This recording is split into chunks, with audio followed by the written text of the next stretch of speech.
This is Metropole Television. You are watching Business AM. Thank you very much for investing your time with us this morning. We shall be with you for the next couple of minutes, helping you understand the pandemic response and management bill that has entered its second stage in terms of reading, and compare that with what the government has done so far under the Tax Amendment Bill 2020, which we have been using therefore to cushion the economy from the effects of the COVID-19 pandemic. This morning, we are joined by Job Kiage. He is an economics expert at the University of JKU at this morning. We're talking about the COVID-19, that is the Pandemic Response and Management Bill 2020. Now, during the debate that happened yesterday, Nairobi Senator Johnson Sakaja, who is also the chairman of the Senate ADCA Committee on COVID-19, indicated that the National Treasury intends to create a 120 billion shillings fund to assist employers in distress to pay their workers as the country's economy weathers the slowdown occasioned by the COVID-19 pandemic. So, Job, let's get directly into it this morning. You were telling me that this is essentially not a fund bill. It is a framework bill for looking at the pandemic responses in the country. True, as from the structure of the bill,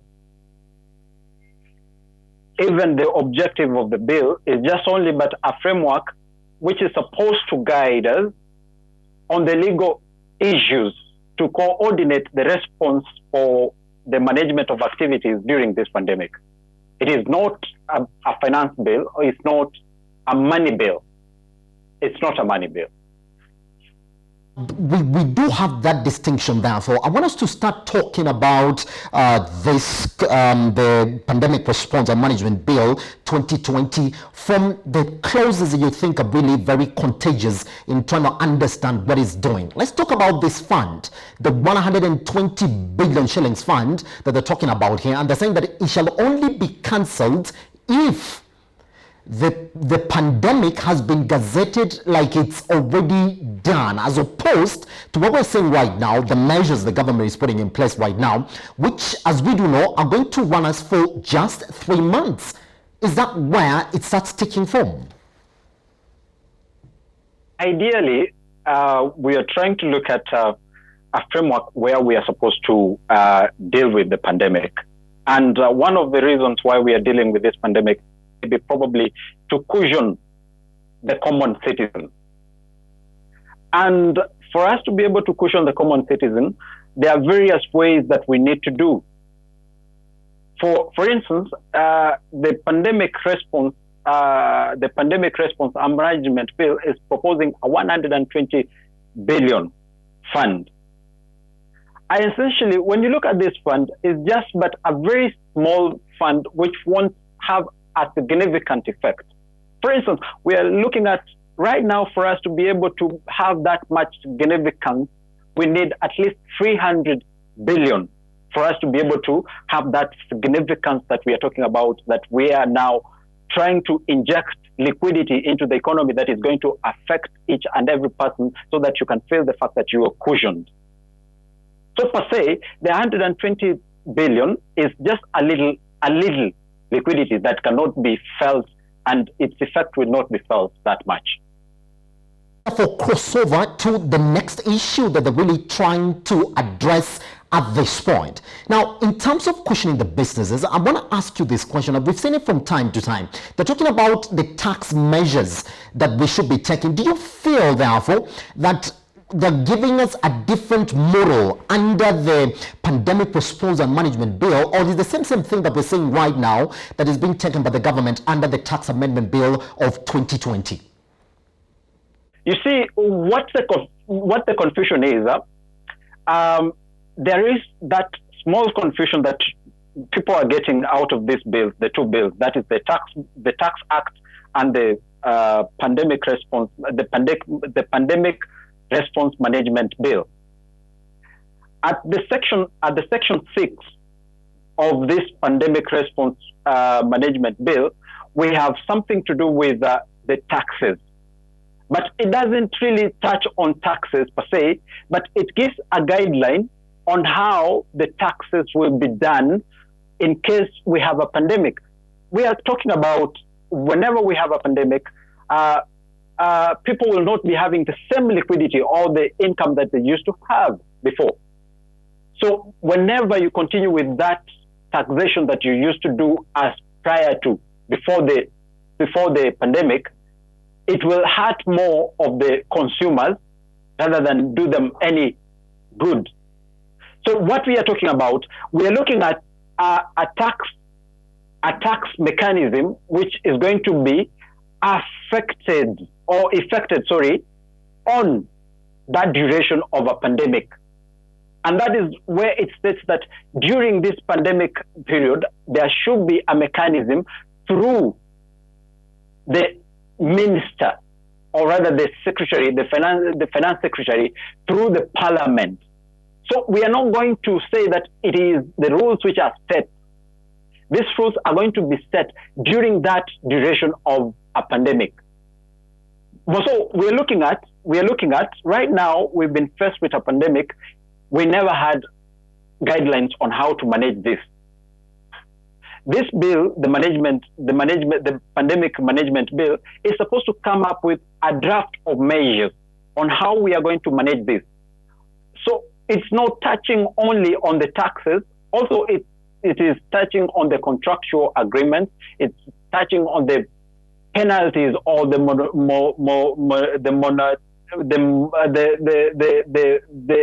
penalties that are going to be issued during this pandemic period. And we are seeing, Sakaja is suggesting the fact that the employment part of it, that employers should not lay off their employees during a pandemic period. In an extreme condition, the only thing that can be done is for them to be given a mandatory leave whereby they can go home without pay. That is the structure that we are trying to come up with. For instance, you see, you can enter into a contractual agreement during the normal operation of your businesses. But then in midway, the pandemic comes in. That contractual agreement is not going to be really be performing as it was supposed to be performing during the normal duration. Now, the Pandemic Response and Management Bill is coming up with measures on how we are going to guide on these items when it comes to now the pandemic duration.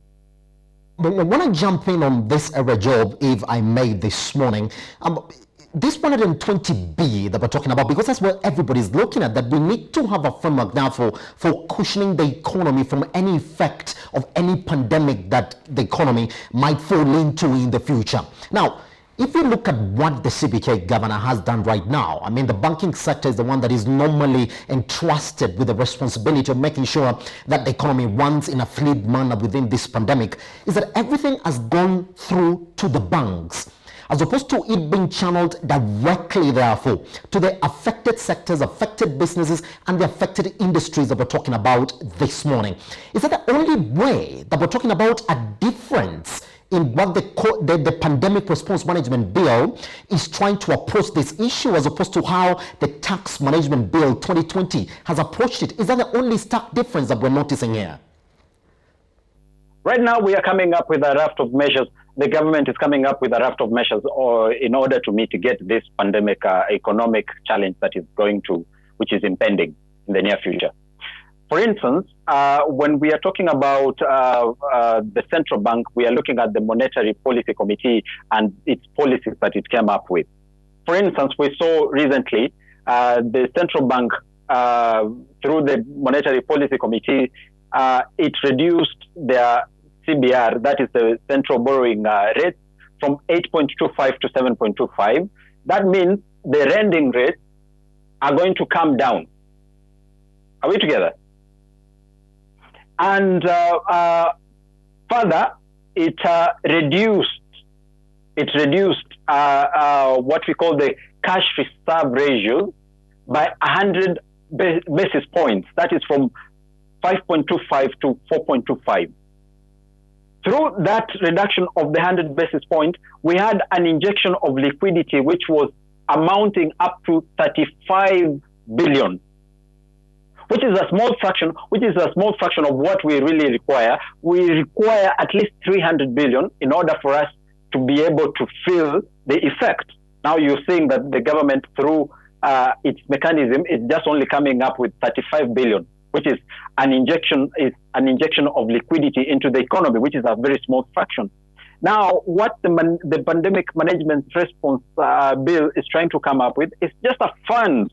It's just a fund which is supposed to cushion the citizens and the businesses, or more so the small businesses, which are going through challenges during the pandemic period, which is not a significant amount as per se.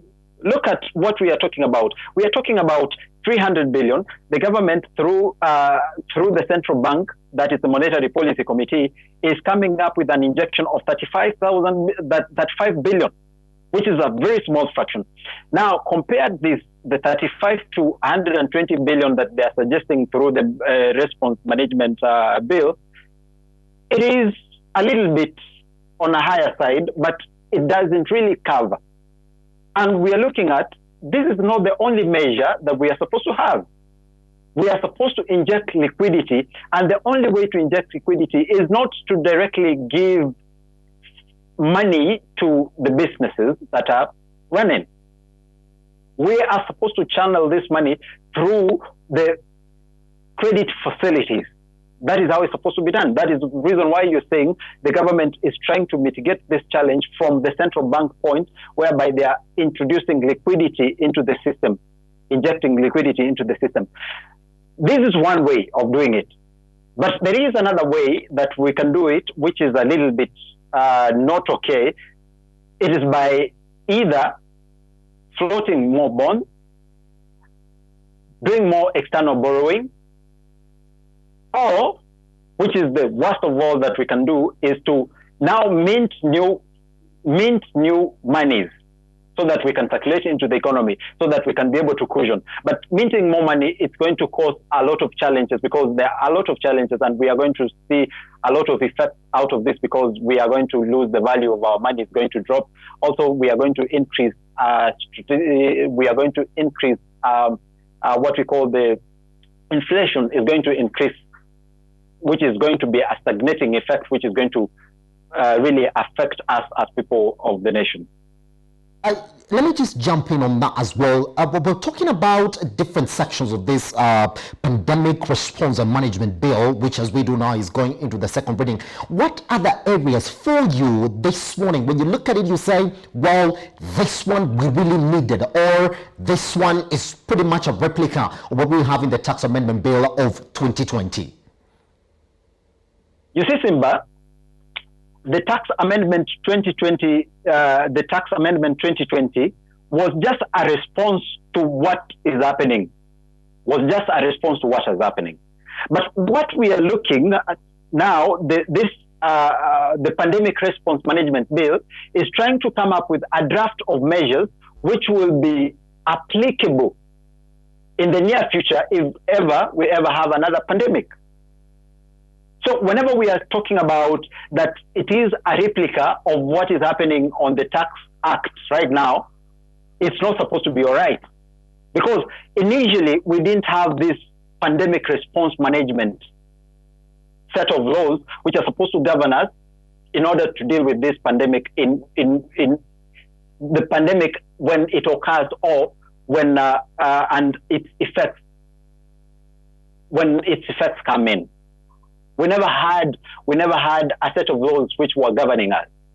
For instance, we are looking at what are the roles of the county government right now through the pandemic management bill, which we never had before. We are looking at how can we be able to form what we call a pandemic fund, and who's going to govern this pandemic fund. And how is this pandemic fund going to cushion each and every person in the country? That is what we are looking at. Ideally, us saying the fact that there is a replication of some of the things in the Act Bill is not all right, because the Act Bill was just a response to what is happening right now due to the pandemic that we are facing. But now this bill is trying to come up with those measures which are going to govern us in case of a recurrence of this event. This is what we are supposed to do, and this is how it's supposed to be done. So, question now for Bing, if the only way in which we look at the pandemic response and management bill of 2020 is pretty much empowering the different areas of the economy. Let's talk about the Treasury. CS has been empowered in the pandemic response management bill of 2020, which is the same thing that we're saying right now. It's the Treasury that has been calling shots on exactly what we need to do. We're also talking about empowering different bodies, which we do know right now. We have an emergency committee, which an emergency fund committee that was formed the other day by President Uhuru Kenyatta. So it's pretty much taking us back to what we're doing. We're leaving that to the discretion of the relevant bodies that you gotta do this. But we have seen that right now. Don't you therefore think, from what you said this morning, Job, that we could have seen a better pandemic response bill as opposed to seeing exactly what is happening locally here now, and that's the same document that we have sort of gravitated to just being the pandemic response management bill of 2020? You see, Simba, we have to give credit where it's due. This gentleman, Sakaja, is trying to come up with a raft of measures which are supposed to cap, or rather manage, this pandemic that we have. For instance, we never had a structure on how to govern these activities in case they occurred, because we never thought of us having a pandemic. So right now we are having a structure. We're having a structure on how, and the set of rules on how we are supposed to govern ourselves in case of a recurrence. For instance, we are talking about the committees, or the committees of the national, the committees of the National Committee. We are talking about reports. We are talking about the establishment of county committees, the functions of the county committees. We are talking a report to the county assemblies. We are talking about the sources of this finance the fund that we are talking about. Who's going to govern this fund? Who's, in case now we are faced with this pandemic, in case we are faced with this pandemic now, what are going to be the socio-economic measures that we are going to take in order to cushion these people who are living in the country? For instance, we are talking about the tax incentives, where now this bill goes directly with what's happened right now. We are talking about those tax incentives, and where the purchasing power of the citizens goes down. We are seeing now that he is suggesting that we should be having a measure, and we should be having somebody who's responsible to come up with tax measures which are going to assist in capping or trying to mitigate the challenges that these people are going through. For instance, further, we are talking about, look at, most of us survive through loans and mortgages. Most of us, the middle class, survive through mortgages and loans. The SMEs survive through loans. In case of a pandemic, what happens to these loans? What happens to these obligations that you've entered into? For instance, we are seeing things like the moratorium and penalties on these loans. Those are the things that we are supposed to discuss.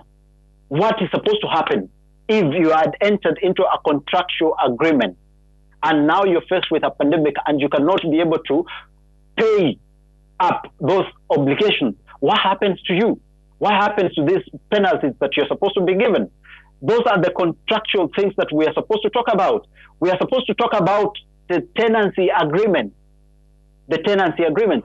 For instance, right now, walk outside the studio and ask people, what are you supposed to be talking about right now? Is it politics, or are we supposed to be talking about rent? And this is what is affecting everybody. Right now, this bill, the response management bill, is coming up with measures on the tenancy agreement. For instance, how are you supposed to be cushioned on this when it comes to when it comes to a pandemic activity, or rather time. It has been lovely to speak to you this morning. I wish we had more time. Guess what? We shall be getting back to you on these areas as well, just as we continue to the next reading. Therefore, it will be clear for everybody on exactly what this pandemic management response bill is really targeting. It was lovely speaking to you this morning. It's good having me, Simba.